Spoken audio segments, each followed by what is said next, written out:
This is a very personal issue for many of us in this House, there's no question. When this first was brought up to the previous Parliament, I held numerous open houses throughout my riding, and I had hundreds of people at each one of those sessions, more than I've had at any town hall or open house in my riding for any other issue. And I'll admit, Mr. Speaker, that the feedback I had from constituents that time was almost split 50-50. There were those who were opposed to doctor-assisted dying legislation and those who were in favor. But even those who were in favor at that time expressed concerns. They wanted to ensure that there were strong safeguards in place that would ensure protect the most vulnerable in our society from accessing doctor-assisted dying. I voted against the legislation in the previous Parliament because I was very concerned that the safeguards that were in place in the previous legislation weren't strong enough. But I was also concerned that it was open to interpretation by the justice system. And unfortunately, my concerns have proven to be true, as a Quebec court has now deemed that we must remove one of the most important pillars of the safeguards that were in the previous legislation, and that is to saying that death is foreseeable and predictable. To remove that safeguard, I believe, is dangerous, and it's opening this legislation much wider than any of us as parliamentarians anticipated in the previous Parliament. Now, I know the Liberals are going to say, you know, we need to trust the system, that there's going to be protections in place. Some of these things that you're saying are going to happen aren't going to happen.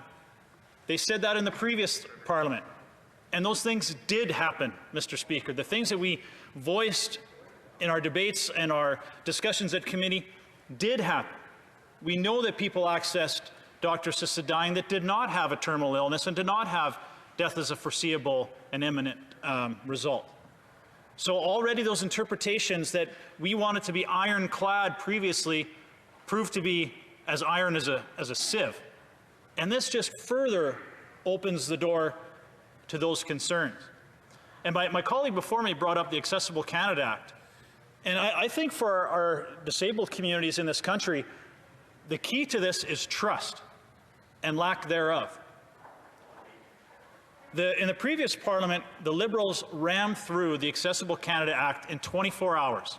I chaired that committee meeting where the opposition, the Conservatives, the NDP, and the Bloc, we even had the leader of the Green Party at that time, unanimously agreed on dozens of amendments to improve that legislation.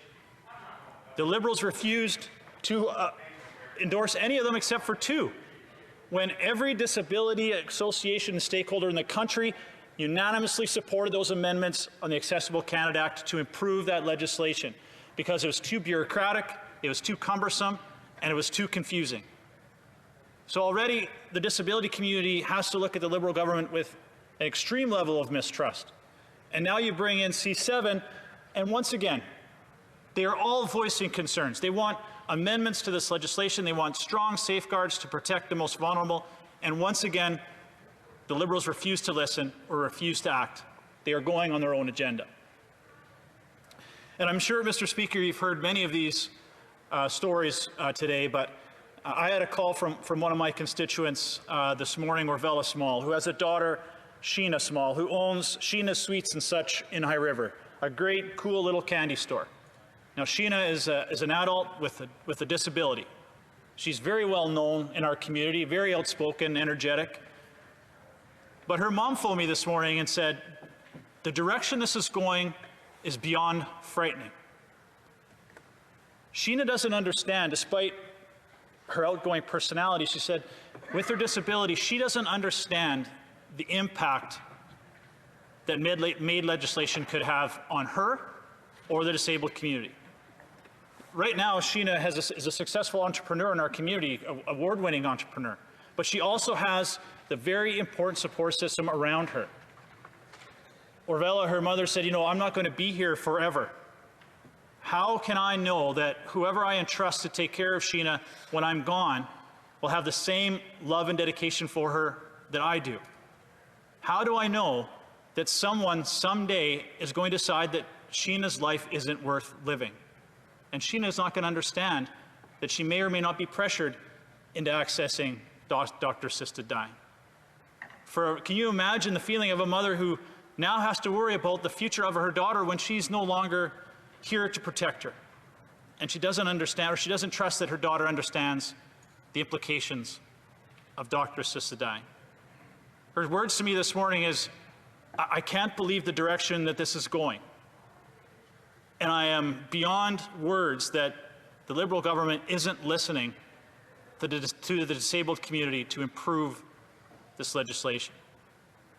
I had another call on the weekend from Rob Olive, an RCMP officer in Fort Macleod, a small town in the southern part of my riding. He has a son, Alex, 10 years old, who has AT, a very rare genetic disease. Him and his wife, Crystal, spend much of their time sacrificing everything they can for Alex. They have what they call Alex's Army, and they raise funds and awareness for this very rare disease that takes the life of most children by the time they're in their mid-20s from either cancer, pneumonia, or some other reasons. There's no cure. This disease is relentless, and it is fatal. But their concerns is, 10 years ago, they would have felt there was no hope for children with AT. But just recently, there's been a major breakthrough in treatment for AGT in genetic therapy. So there is hope.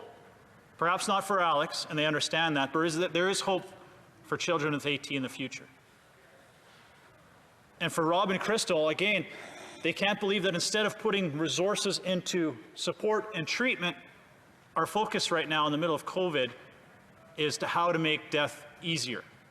And what message does that send to those in the disabled community like Alex? Alex's Army is an invaluable part of our community, raising awareness and funds not only in my riding but across Canada, and I know Alex has traveled around the world. And Rob's comment to me this morning or on the weekend was, why didn't the Liberal government challenge, he's an RCMP officer, why didn't the Liberal government challenge the Quebec court decision? Why didn't they appeal it? Why didn't they stand up for the disabled community and the most vulnerable in our country and say, this is a line we will not cross? But not only did they not appeal that decision, Mr. Speaker, they used this as an opportunity to continue to peel back those safeguards. It was bad enough to lose that pillar that was in the legislation about foreseeable and imminent death, but now to take this opportunity to even make it broader and expand it further. That is sending a very frightening message to Canadians, and certainly those in the disabled community who feel that they have been ignored. Not only ignored, but they feel that the statement from the government is, your life is less valuable than everyone else. And again, I know the Liberals are going to be saying throughout today that, that what we are saying is not likely, some of these things aren't going to happen. But I know all of us have seen the reports of seniors who do not want to go back into a lockdown and be isolated and are now asking for MAiD, access to MAiD. There are very similar concerns within the disabled community.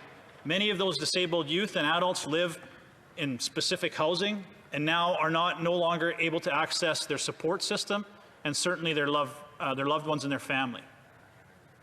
It is only a matter of time, Mr. Speaker, until disabled people feel that they cannot take that isolation or they do not want to put the burden on their family and their loved ones who are doing everything they can to see them. It is only a matter of time until they start asking for access to MAiD, for no physical ailment whatsoever, but because of a mental health and emotional stress that they are under. This legislation, Mr. Speaker, was never meant for death to be put on an emotional decision. This legislation was intended to be on a physical, medical issue when death was imminent and foreseeable. We are so far from what that initially was. And Mr. Speaker, we must ensure that the language in MAiD is ironclad to ensure the protection and the safety of our most vulnerable. This bill is far from achieving that, and in fact it is telling Canadians, especially the disabled, that life is easier dying than living. And I would like to conclude with this, Mr. Speaker. Rather than focusing on making death easier, why are we not focusing on help and healing and putting our efforts and resources into those supports like palliative care, mental health treatment, and ensuring that we have vaccines and rapid testing for COVID. Thank you very much, Mr. Speaker.